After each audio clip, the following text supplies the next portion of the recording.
I'm trying to record a podcast. Hey, pet parents, welcome to another episode of Your Natural Dog.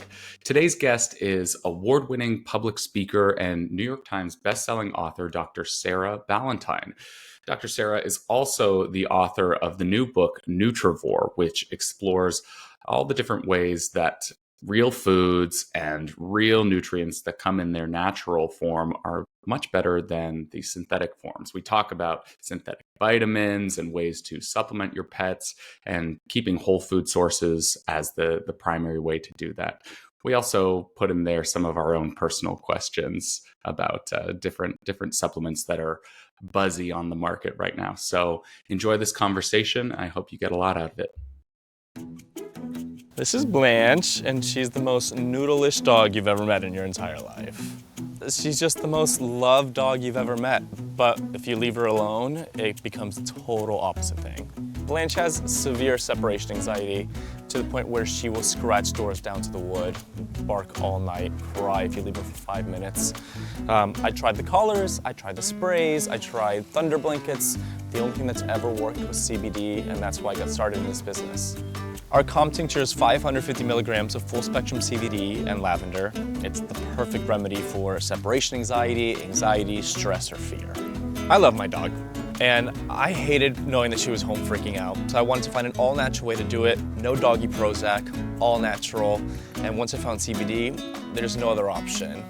CBD Dog Health, healing naturally.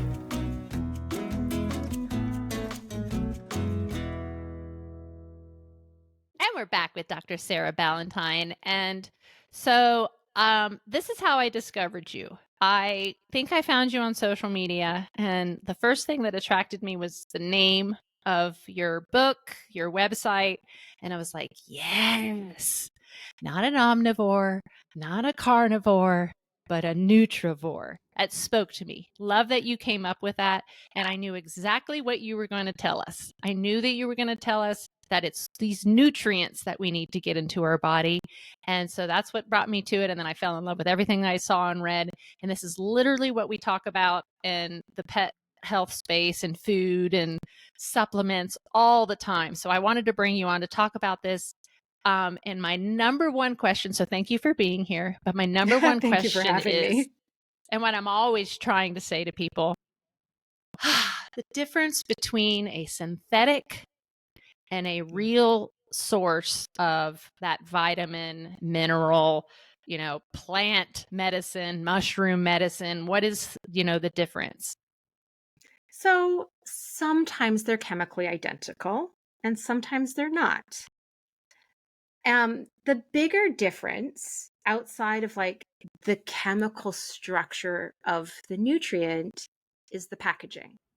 So a nutrient that's found in food, it's not just whatever it is, right? Vitamin C. It's not just that nutrient. It's all the nutrients that go with it. It is it's called the matrix, is kind of like the broader term for whatever the molecular structure that those nutrients are bound in. So it's the synergy of the nutrients, right? We tend to get nutrients packaged in just the perfect way in food so that we can use them better. It is the protein structures and the fiber structures that those nutrients are bound in. There are other things that we need. And there's this huge collection of nutrients that are non-essential. So we tend to see that word and go, oh, they're non-essential, I don't need them. But that's not what non-essential means. So in nutritional sciences, the word non-essential means we don't have a disease of malnutrition that is well-defined if you don't get that nutrient. Might mean we can make some, right? Or it might just mean that there's enough overlap in function with other nutrients that other nutrients can kind of take over, right? So we call vitamin C as an antioxidant, a water-soluble antioxidant, we call that essential. We don't call polyphenols, which from plants are also water-soluble antioxidants, we don't call those essential, but we know the more of them we eat, the healthier we are on average. So we're not just getting, like when we eat food, we're not just getting essential vitamins and minerals and essential macronutrients.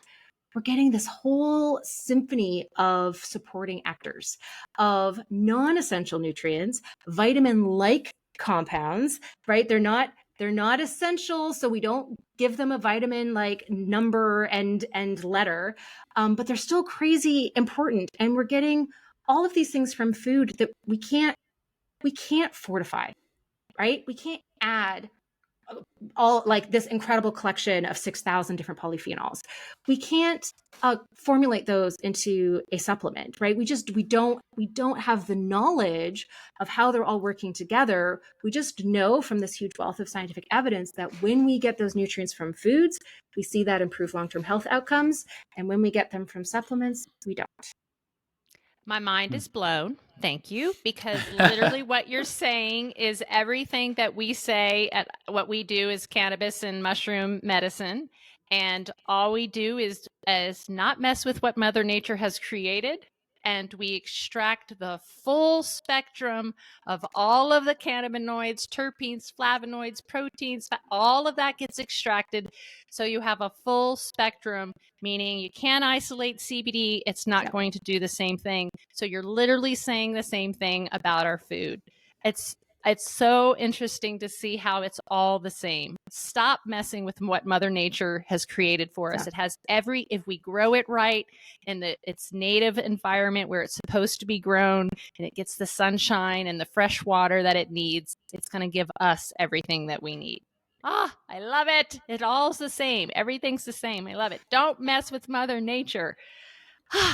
So when you're talking about that vitamin C, it's an isolate of the vitamin C pulled from whatever the source is, which is the same thing we talk about. And just as an example with vitamin C, so think of oranges, right? Like citrus fruit it's not actually our best food source of vitamin C. I know, but it's what our most famous source. Well, acerola cherry is technically the best source. Awesome. Writing that down. Not something that we're typically going to find outside of a supplement. It's quite hard to get as a fresh food. But let's say citrus is our most famous source of vitamin C, thanks to limeys and lemons on scurvy, ships and stuff like that, right? Yeah. So thanks to the scurvy, which you can only say as a pirate. I believe you have to say scurvy. Yeah. But why citrus fruits are such a valuable source of vitamin C is because the flavonoid polyphenols in citrus fruits enhances vitamin C bioavailability. By different studies estimate it from anywhere between like 45% to like 5 times. Like it can be potentially a huge difference. So we're using that vitamin C, we're absorbing it better, and we're using it more readily than vitamin C from a supplement. Interesting. Are there certain vitamins that are more bioavailable from an animal source than a plant source? Yes. So iron, heme-based iron is much more bioavailable than plant-based iron. You can, like, if you're following a vegetarian or vegan diet, there are ways that you can, if you actually add vitamin C, we keep coming back to that one, that will enhance the absorption of non-heme iron. But the iron from animal foods is much more easily used by our bodies. The zinc in animal foods is much more easily used by our bodies. In plant foods, it tends to be bound up in a phytate complex, which decreases absorption into our bodies. So vegetarians and vegans need to eat more zinc in order to account for the lower absorption rate. And then we've got some interesting nutrients that are unique to animal foods, right? Like vitamin B12. Okay, we could talk about tempeh. There's a little bit in tempeh, but really vitamin B12 we are getting from shellfish actually is an even better source than red meat. Shellfish is about the same as organ meat in terms of its vitamin B12 content.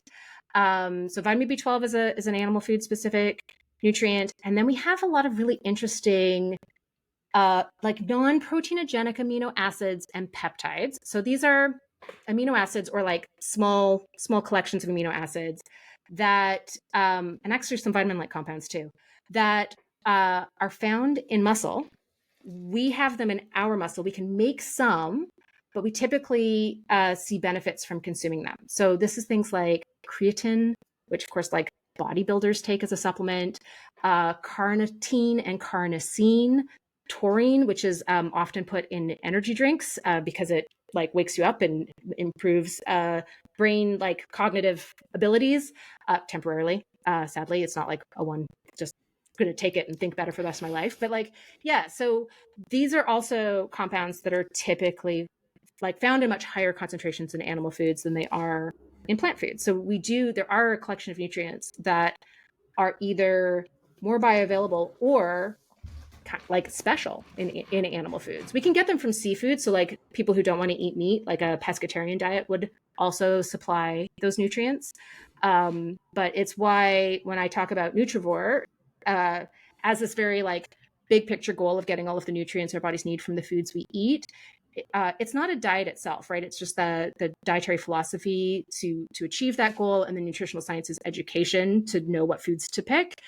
But that's why like the default setting is a plant forward omnivore.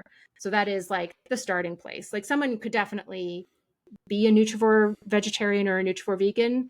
But in those situations, you would say, okay, here's the nutrients that I'm going to have a harder time getting. I need to eat more zinc rich foods because my zinc absorption is going to be lower. I need to eat vitamin C with my plant-based iron because the absorption is going to be lower. Nutrivore principles also help to identify those nutrients that you may need to focus on more because they're harder to get on your preferred diet. And then also I'm going to have to supplement with B12 because it's just going to be impossible to get enough from my diet in that situation. So Nutrivore is as much about identifying nutrients that someone might need to supplement. Like it might be there's always a time and a place. Preferable to get nutrients from food, but not always possible. And so Nutrivore is as much that education to help identify those nutrients as it is about like appreciating the nutrients inherent to foods. I love that. Do you have any knowledge in mushrooms? I think mushrooms should be their whole own food group. I think they are okay. Let's just geek out about mushrooms for a while because I know I'm in good company. I found this amazing cluster of oyster mushrooms in the woods this morning. Oh, cool! Before you start, I just want to say, as a vegetarian, maybe pescatarian, sometimes I don't eat very much. Mushrooms have been my source of those nutrients that I'm not getting in other places because they're so packed full of them. So I freaking love them. I love what they have done for me, what they've done for our animals. So yes, now geek out. Yeah, what kind of mushrooms did you find? I found oyster mushrooms this morning in the woods. Awesome. They were just like slightly too far gone, so I left them to spore out. But like I have a new spot that I'm watching now, so I'm very excited about that. Cool. So mushrooms have some nutrients that they're vegetables. Nutritionally, they're vegetables. Culinarily, they're vegetables, but they're really unique vegetables because they're not plants, right? They're fungi. And so as fungi, they have some really unique like fiber complexes that are pretty tough to get from anywhere else. The closest like relatives in terms of fiber are the shells of shellfish and the exoskeletons of insects. So unless you're eating like soft shell crab or there's some like traditional preparations of shrimp where like the shell becomes soft and you can eat that shell. It's delicious. Yep. Or you're like big into cricket protein, like you're not getting chitin and chitosan fiber types from other things other than mushrooms. The beta glucans are slightly different in mushrooms than they are in oats, right? Like it's a slightly different structure. We're probably healthiest when we're consuming both of them. And then mushrooms have triterpenes, which like the least understood class of phytonutrients, but so many like fascinating health promoting properties from there. That's where a lot of like the immune modulating properties of medicinal mushrooms come from. Also high in like lots of, very just objectively nutrient dense. But I think the coolest thing that mushrooms have is an amino acid called ergothioneine. Mushrooms are by far the best source. But ergothioneine is this really cool, like it's not one of the 20 amino acids that our bodies use to build proteins, but it's an antioxidant amino acid, which is not, we normally think of antioxidants as like vitamins, right? Like vitamin C and vitamin E are antioxidants. We think about it as like polyphenols. Ergothioneine, as an amino acid, it means it's having its antioxidant effects in different areas of the cell than a vitamin is. And it has been shown to reduce risk of basically every condition associated with aging. And it's been shown to increase lifespan. So much so that scientists have nicknamed it the longevity vitamin, even though it's not a vitamin, it's an amino acid. There have been like these metabolomic studies where they like take a huge group of people, they take blood samples and they look at what they're called metabolites, right? So they're just chemicals in the blood that are the result of different types of chemical reactions in the body. And they go, what metabolites are associated with longer lifespan and healthier old age? And the one, they'll look at 200 different things. The one that is associated is ergothioneine. And our main source is mushrooms. And it's no surprise, once you know like this cool bit of science, that people who have their traditional diets include a lot more mushrooms have longer lifespans than we have. They've got more ergothioneine in their diets. And yeah, I think so. Mushrooms have vitamin D. I mean, they've got lots of things that are really, really cool. But I think ergothioneine is probably the single most important thing that mushrooms have that we're not. Tempeh has a little bit, chicken liver has a little bit, asparagus has a tiny amount. Mushrooms are by far and away our best source. And I think that by itself means we should be thinking about mushrooms as their own food group. They are. Well, they just got their own status. So we've got flora for plants, we've got funga for fungus now, and we have fauna for animals. So it just happened. We just got our own little designation for our wonderful mushrooms. And I love that you know all about ergothioneine. I haven't even brought it up yet because I was so amazed at how all the concentration is on glutathione and all those other things. And now people are just doing it. And again, we're back to isolating that instead of when you eat it with that mushroom or you take that full spectrum extract of that mushroom, you're going to get it. And it's like nothing else. And those oyster mushrooms that you found are full of it. And so are shiitake and maitake, which are wonderful to eat, chop up and eat. So I'm so glad I don't even think I knew that you knew all about mushrooms too. It just makes me love you even more. I could nerd out about mushrooms because I'm also an amateur forager. So I will nerd out at mushrooms from both sides, from both the here's this cool, unusual mushroom that I found.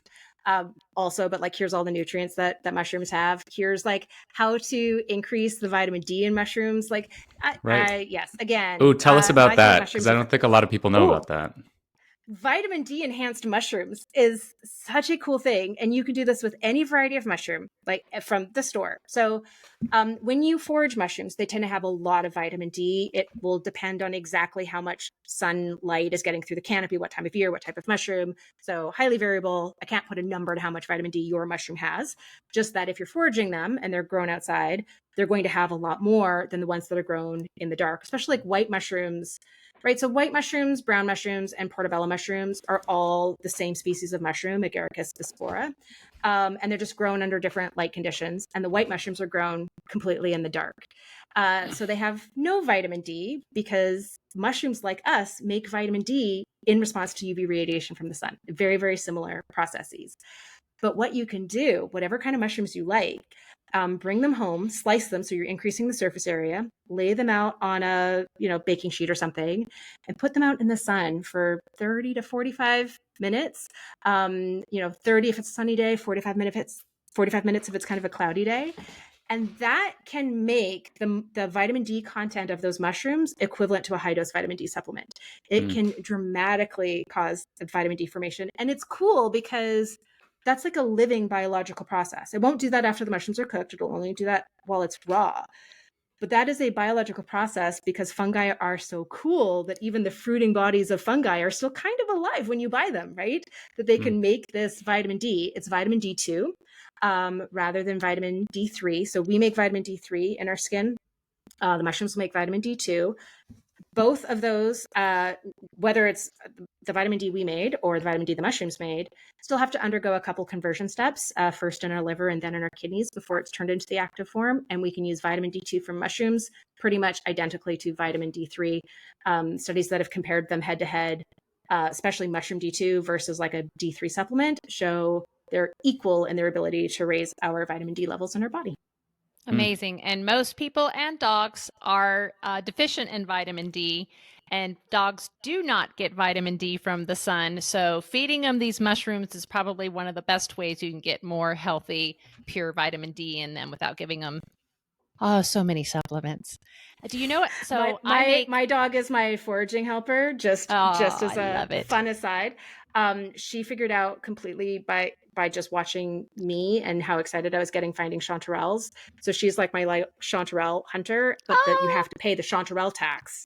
Huh. So my dog is getting wild chanterelles oh, what in a the summer lucky as dog. her source of vitamin D. She is a very lucky dog. Yes. Yeah. Very lucky dog. I love it. What do you feed your dog? She gets a she's mostly gets Origin is mostly the kibble that we give her, but I mix it up a lot with so she gets a lot of like whole treats. So I really like the Vital Essentials, like whole minnows, various little bits of like organ meat. So she gets a lot of mix from things there. And then like a little bit of like fresh food on top of that. Good.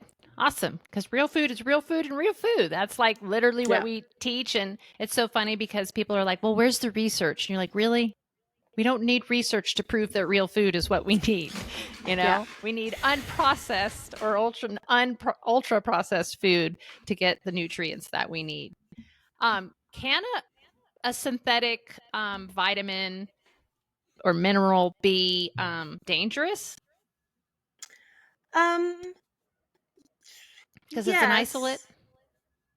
So not because it's an isolate, but because it is easier to exceed the tolerable upper limit when it's something that is concentrated. So, in general, studies tend to show that like supplemental nutrients are less effective.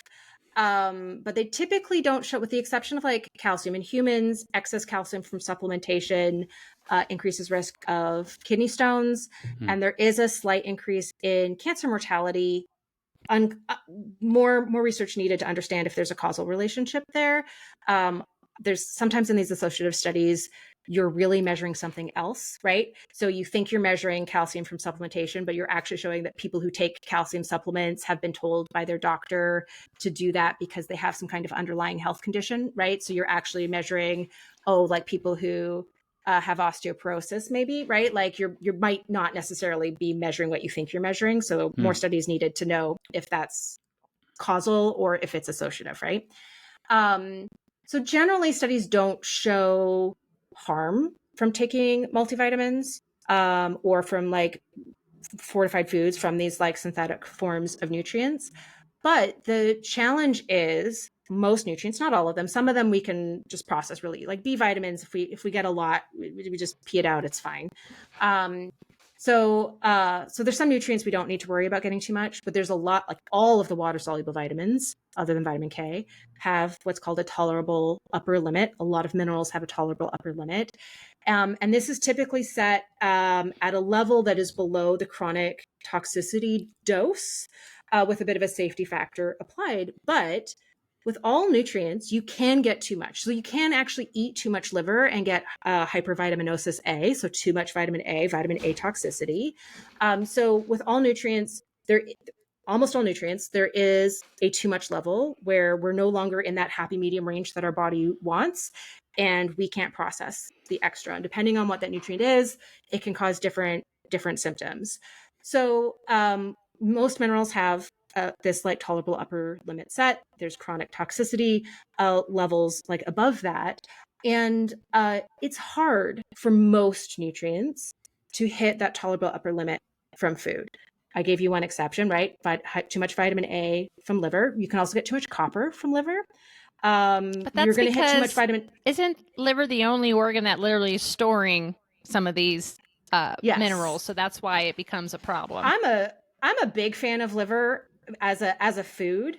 I just don't see it as being like a 2 meals a day type food, right? Like there's typically you're starting to see at like 4 to 8 ounces per day is kind of where you start to see, like every single day is where you start to see maybe too much copper, maybe too much vitamin A, depending on what the composition of the rest of the diet is. You're going to hit that before you hit too much iron, but there is also quite a lot of iron in liver. So that is another possibility, is to hit iron overload. Brazil nuts can have, like, they have a lot of selenium. So you can hit the chronic toxicity dose for selenium with as little as 10 Brazil nuts per day. So, and fun fact, one of the symptoms of selenium toxicity is garlic breath without the garlic. So that's one to watch for. If that's if you're experiencing that and you're eating a lot of Brazil nuts, that might be why. And then like it's some kinds of seaweed can be so rich in iodine that you can hit iodine toxicity as well. That can cause symptoms of like hyperthyroidism, so like heart palpitations, dizziness, unexplained weight loss. So iodine, too much iodine, also not a fun time. So those are like the three nutrients where it is like common foods that you could get at the grocery store could potentially, if you overdid those foods, could potentially push you into a toxicity level. Other than those three, we don't really see toxic amounts of nutrients from food, right? Like it's just not something that is easy to achieve, typically for most other nutrients from food, but it doesn't take too much to do it from supplements, right? So, like typically when you see vitamin A toxicity, you see it in somebody who's taking supplemental vitamin A and maybe took a vitamin A supplement because they read online that it was good for whatever. And then they also didn't realize that their multivitamin had a bunch of vitamin A in it, right? So they're accidentally taking more than they realize. And that's typically when you see that. So that's what I would say is like the risk of the synthetic forms of these nutrients. I mean, a mineral is a mineral, right? Because it's just an element of the periodic table. So it is chemically, atomically, like identical. If it's like the man-made just means it's isolated from maybe food, but maybe something else. So it's going to be chemically identical. But the challenge is how easy it is to accidentally overdo a nutrient when it's coming in supplement forms, especially when you're like, oh, I heard this supplement's good for my hair, and I heard this supplement's good for my hormones, and I heard this supplement's good for my whatever. And you don't realize that you're getting a huge dose of the same thing in all of those supplements and then hitting those chronic toxicity levels.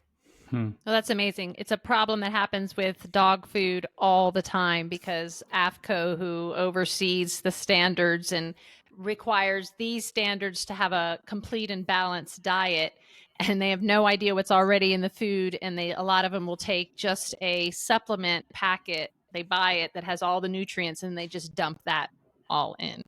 And now, we've had several recalls where too much copper, too much vitamin D. Another recall where, thousands of dogs dying was because there was no taurine in the diets.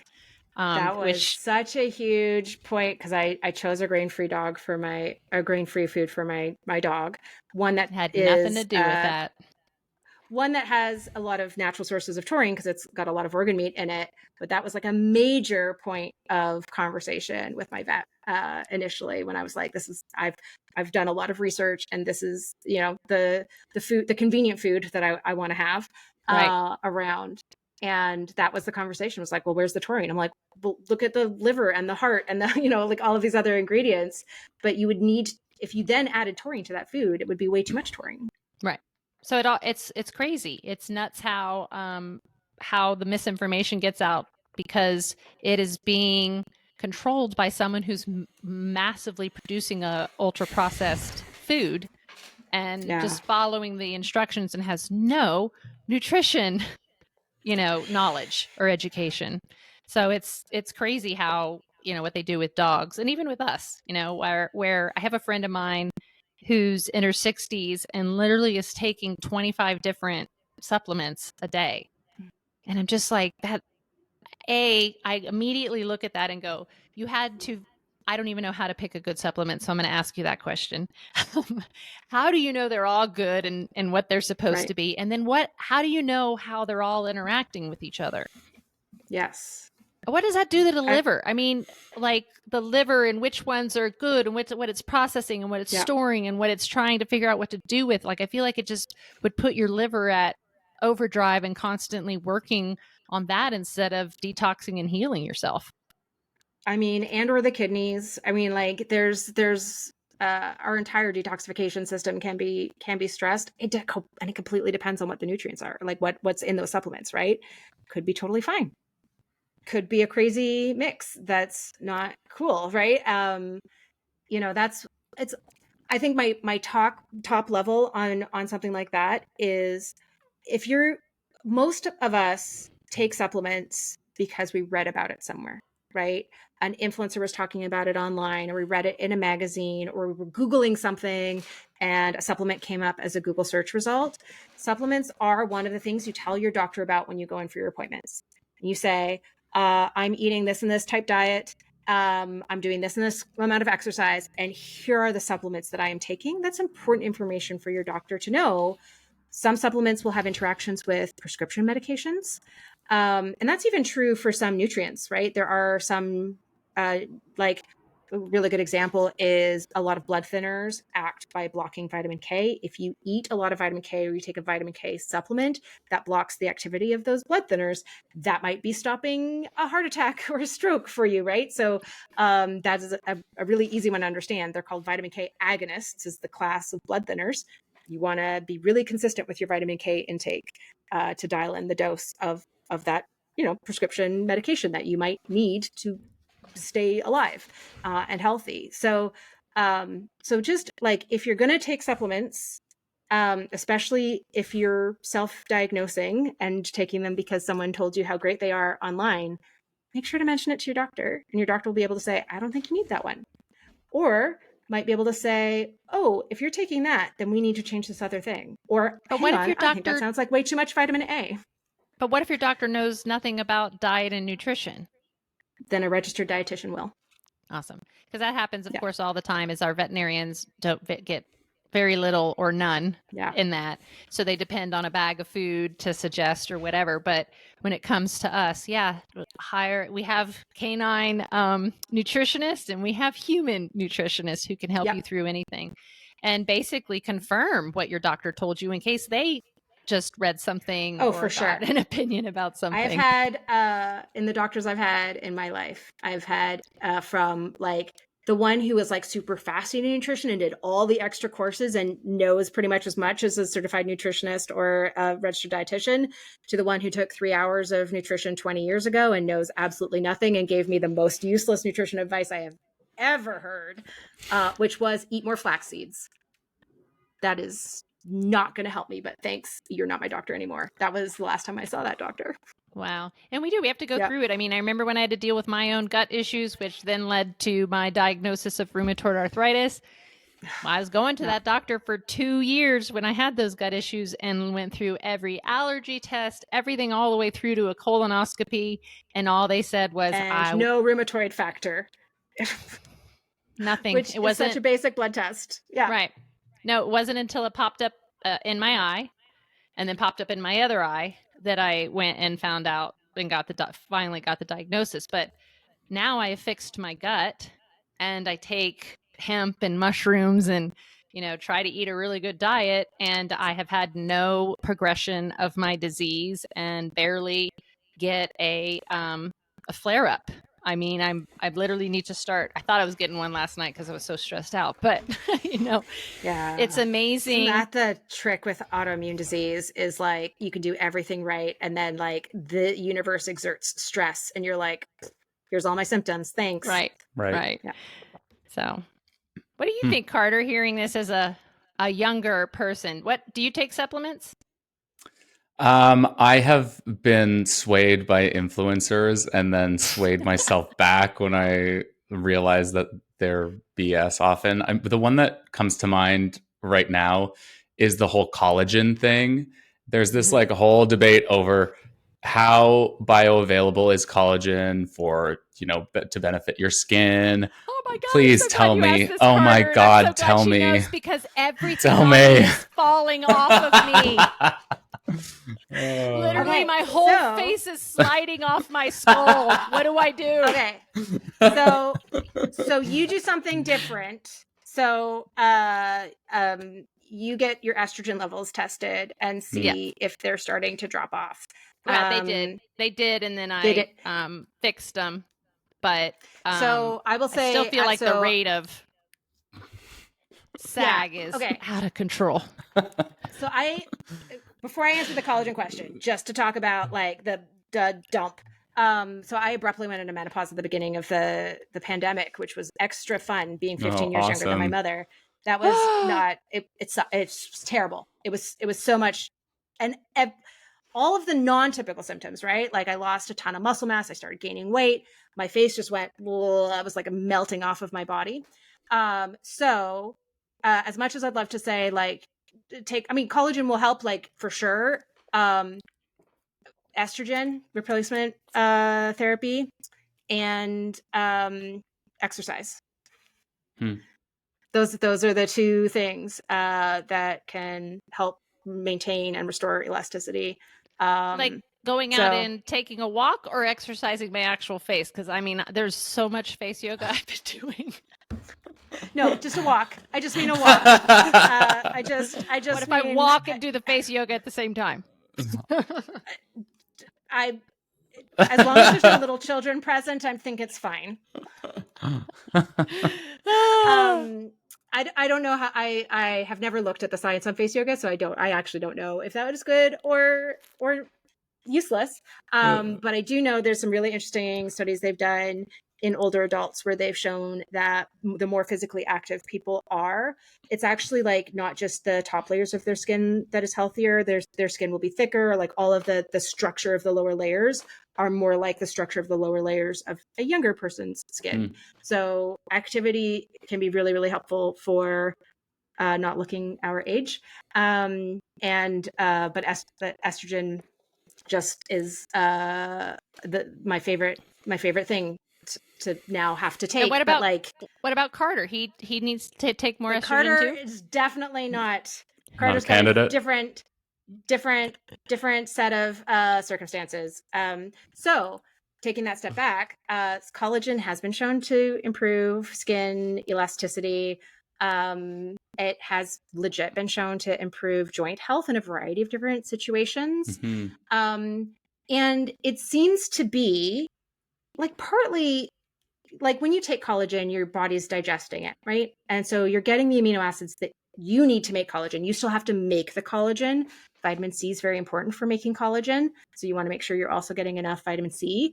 And activity helps stimulate collagen synthesis. So what they'll do in clinical trials is they'll like give someone like gelatin versus this like really cool collagen supplement versus like a complete placebo. And then they'll do it with or without vitamin C, and then they'll make them jump rope for 3 minutes or something like that, right? So they have like an exercise stimulus for the collagen production. So there's other things that are controlling how our body uses collagen when we take it as a supplement. But what's cool is we don't just absorb amino acids. So our body breaks down protein into amino acids, but we absorb dipeptides, tripeptides, and some quadrupeptides. So we don't have to fully break down a protein into the individual amino acids in order to absorb it. So when you take a collagen supplement, even it's like a collagen hydrolysate, you are not just absorbing the glycine and the proline and the hydroxyproline. But here's the cool thing. Collagen, even like collagen peptides, they're not broken down into individual amino acids. They're broken down into a lot of di and tripeptides. And there is one dipeptide in particular, it's the proline hydroxyproline stuck together from the main collagen spiral, that has been shown to help stimulate collagen synthesis. So more research needed. This has mostly been studied in, like this mechanism has mostly been studied in animals. But there are human studies showing that collagen supplement or collagen-rich foods, right? Like broth or bone broth, Jello, right? Jello. Like gelatin. Yeah. That gelatin is collagen. So it doesn't have to be the really expensive collagen peptide supplement. So there are studies showing that can improve joint health in humans.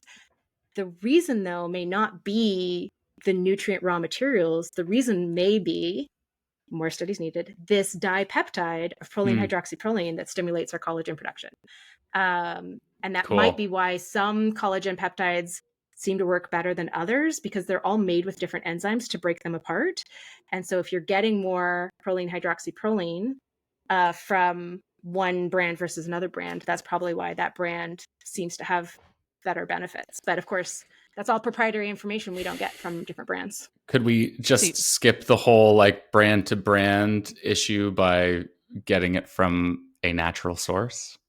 Absolutely. So your body is going to digest, like even if you're having gelatin, right? So it's like gelatin is the full structure rather than peptides, which is where it's broken down.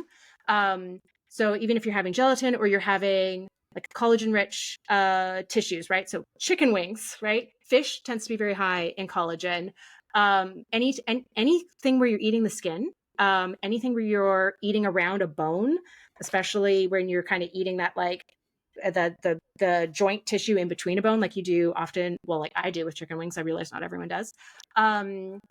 There's like chuck roast has more collagen. So there's definitely cuts of meat that have more collagen. You're getting collagen also.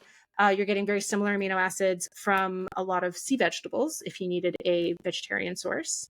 So all of that, our bodies will digest it into those raw materials that we need to make our own collagen, but also we will also break it down into partly that dipeptide. So we will still get that benefit of that signaling from the whole food source, from the bone broth or whatever aspic we made with whatever traditional techniques, because a lot of the traditional aspics were made by like boiling down pig feet and stuff like that. You can make them nowadays with just gelatin packages. You don't need to do the 3 days of work for an aspic recipe anymore. You could do it for your dogs if you want. You certainly can, and your dog is going to love. If you've ever roasted a chicken and then put the leftovers in the fridge, and you have that like Jello like stuff on the bottom, that is collagen. So that's where all that good stuff is. And I know my dog is like, yeah, I see what now in the fridge. Thank you very much. Yeah, I'll take it. Love it. Great for dogs with joint pain and arthritis. Yep. Mm-hmm. I've learned so much from our conversation, and I cannot wait to get your book and read it and give you a 5-star review on Amazon. Thank you so much for coming on today. We really learned so much. I'm going to go walk and do my face yoga and eat my sea vegetables and fish. I love it. Thank you so much for having me today. You bet. Thanks, Dr. Sarah.